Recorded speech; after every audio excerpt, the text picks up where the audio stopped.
Hi, this is Catherine Dubberly, the Answer Lady. And Ask Jack. Someone said, can you help me with the handle on my Addi? It's just too hard to grip and get the job done. So what we've done is put together a video on how to adapt your original handle in such a way that if you wanted to sell the machine, you could put the original handle right back on it, but to get more mechanical advantage. Now, you don't have to take notes during the video. We're going to include a parts list, and we got everything we needed at Lowe's. And the parts list will be on the Addi page on my website, www.theanswerlady.com. All right, taking apart the hairbrush. Favorite tool, dental tool, to get into the ridge. Show them the tool for a second. Okay. To get into the ridge where the plastic holds the little rubber mat. Once you've done that, you can use your fingers to pull it out all the way around. It's tucked in underneath here, and you might even want a little small screwdriver. Some of them pop out just every time you go to brush your hair, so the cheaper hairbrush might be the better. Right. A hairbrush minus bristles, minus little backing pad. Which was inside here, right? Yeah. Cleaned out mostly all the way around. And what we want is this part which is thin enough to drill through, and this which already has a hole in it. Alright, time to adapt the handle on the Addi because it just doesn't have enough mechanical advantage, and this knob is not the best thing to hold on to. So, we're first going to take it apart and then take the knob off. And those are cross point screws? Yes.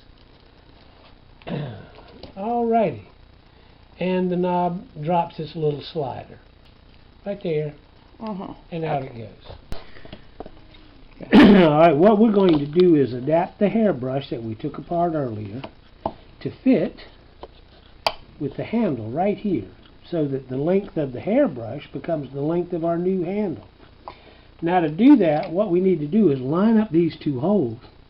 So I'm going to take my flat point screwdriver and I'm going to go right in the hole, and I'm going to scar the plastic a little bit without moving it around.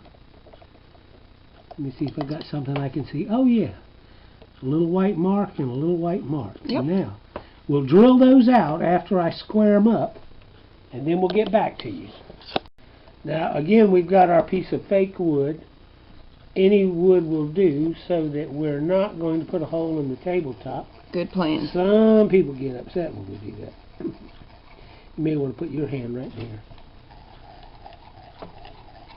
And what I did was get out my little drill index, and I found a drill bit that fit easily through the hole in the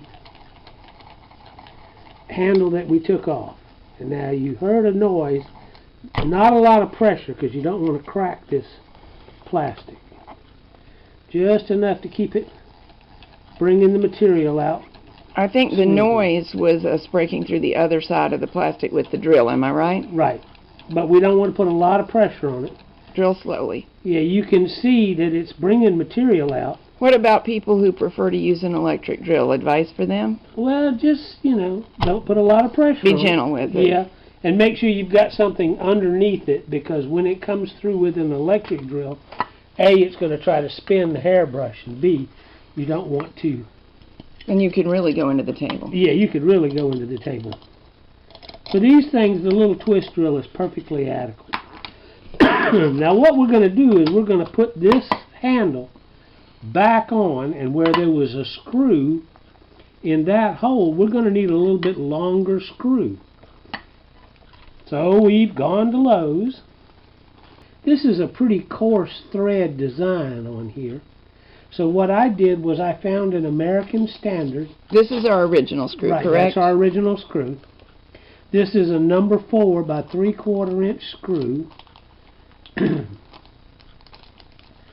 And if you'll notice, this more closely matches the thread design. We can't actually see.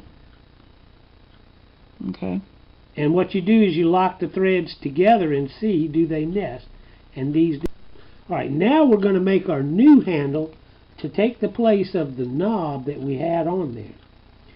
This is a 1/4 by 5 inch carriage bolt, and if you'll notice, it goes right through the handle of the old hairbrush. The old hairbrush, right. I knew there was a name for that.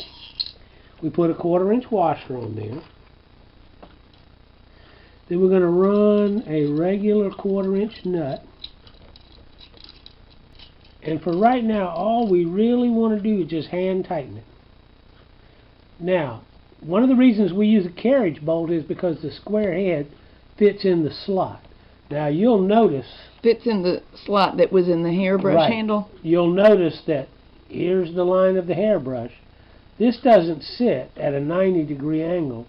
If we loosen it, it will sit at a 90-degree angle. But because there's a curve in the end of the hairbrush, Catherine swears this won't drive her bonkers. It would drive me bonkers. But there you go. All we really want is a nice, smooth place for you to hold on to, and at a distance from where we're working. Now, we have to make our part that's going to rotate smoothly. This is a piece of tubing, 7/16 by 5/16 inside diameter. Again, we bought this at Lowe's. You can buy it by the foot. Now, what we're going to do... I think it was 36 cents for our foot. Wow, we're just spending all kinds of money on this project. Here's a frame washer, a 1/4 inch frame washer. Now, they come in different sizes, and we actually bought some a little bigger around, but the hole in there was the wrong size. So I went and got mine, a small frame washer. They're sold by the inside diameter and the size of the outside, and later we'll see why we use a frame washer. But now, that's how far our plastic goes down on there. Here's what we need. On this end, we need one more washer, and we need this lock nut. So we're just going to hold them right here and say, hey, we need to cut our plastic right there. So I'll make a little mark. You can use a pen, anything that you can see. And then we get out our razor knife. And for a foot, you can make a couple of mistakes. And you'll notice... You'll have leftovers, in other words. Yeah. But they won't sell you less than a foot. Right. But you'll notice with just a little bit of pressure, we got a pretty nice cut on that. So, this is going to go on here. This is going to go behind it. The washer. The washer, and then this lock nut. Now, what Catherine was saying is, that's an awfully small thing to try and grip right there. The reason I bring it up is that occasionally people contact us who have problems with their hands, and they still want to knit with the Addi. And the more trouble you have with your hands, whether it's due to arthritis or general fatigue or some disability, the harder it is to grip a narrow rod. Right. So what we did was we went and got a piece of plastic plumbing pipe that this would go inside of. Since this is 7/16 of an inch outside, it should go into a piece of pipe that's a 1/2 inch piece of pipe. But be careful, not all pipe is the same. The thickness of the pipe makes the inside diameter different. We tried 3 things before we found one that worked. Buy this piece first, then go through and you can buy a 6-foot piece of pipe that this will slide right into. Okay, now this is what we're doing on the other end of the handle. This is the end we took the knob off of, so we made a hole in our hairbrush. We have a number 4 3/4 inch screw going in there. It's actually a machine bolt. And we put a nut on the back side of it. This is the same spot that this center post and the knob came out of. This center post went through and our screw was on this side. This time we put the machine screw. Now, here's a precautionary, if you have a lovely assistant like I have, to make sure that these 2 holes are spaced exactly right. Put the first hole at the small end of the handle where the knob came off first, and put your machine screw in. Then what you can do is take your drill bit and start down in where you need to make this second hole. Start it, and then you can move this right out of the way and continue your hole. That way you know you get them lined up right. Then my suggestion would be get the next largest size of drill bit, which you see there's not much difference. between these two. This one goes through the hole in the original handle, but if we put this one through the hairbrush later, it gives us a little bit of room to line things up because there's a curve on this hairbrush. Alright, here's our new handle. We're going to go back and finish this. 1/4 inch stove bolt, 1/4 20 by 5 inches, through the hairbrush handle, flat washer, regular nut, machinery washer, or fender washer, our rubber piece. Now watch, when we put this piece of plastic on there, we've got a nice rotation. We're going to put another. I want to say something. I've used this before. If it drives you nuts that it's got a barcode and writing on it, sometimes it'll scrub off and it'll always steal wool off. Oh yeah. Now what we're going to use here is a lock nut. This is called a nylock because there's a little nylon collar in the end of the nut. And what that means is once it's affixed on there, it's not going to let itself back off.